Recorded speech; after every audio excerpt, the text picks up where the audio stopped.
Yes, bwana, hapa ni Belfast. Alafu tumekuja kuchukua chuma hii hapa ya New Look Investment Company Limited pale Dar es Salaam, Tanzania. Tumeshaili pia hii gari ya mteja wetu. Hapa inapigwa usafi vizuri kabisa, tayari kwa kupelekwa wapi? Kwa kupelekwa bandarini. Kama mnavyoona chuma inakula usafi hapa bwana, vizuri kabisa.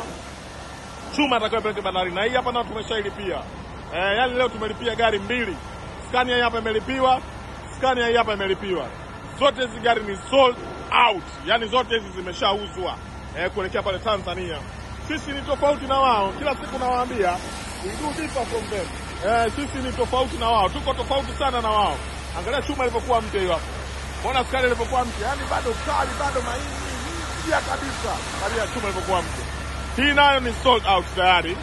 Hii ya mteja wetu mwingine kutoka pale Mafinga. Vyuma hivyo bwana vinakuja Tanzania. Huyu New Look Investment Company kachukua gari mbili. Iko hii hapa na nyingine mtaenda nadhani Jumatatu. Nayo mtaenda kuilipia iondoke kuja Tanzania.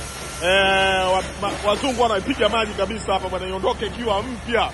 Nimemwambia sitaki kuchukua kitu kichafu, nataka nichukue gari ikiwa safi kabisa, perfect. QFK Motors the world, QFK Motors duniani, QFK Motors ya Watanzania. QFK Motors wa Tanzania ni baba mmoja, ni mama mmoja. Watanzania wanatiki na QFK Motors yao. Nashukuru sana, Mungu awabariki sana.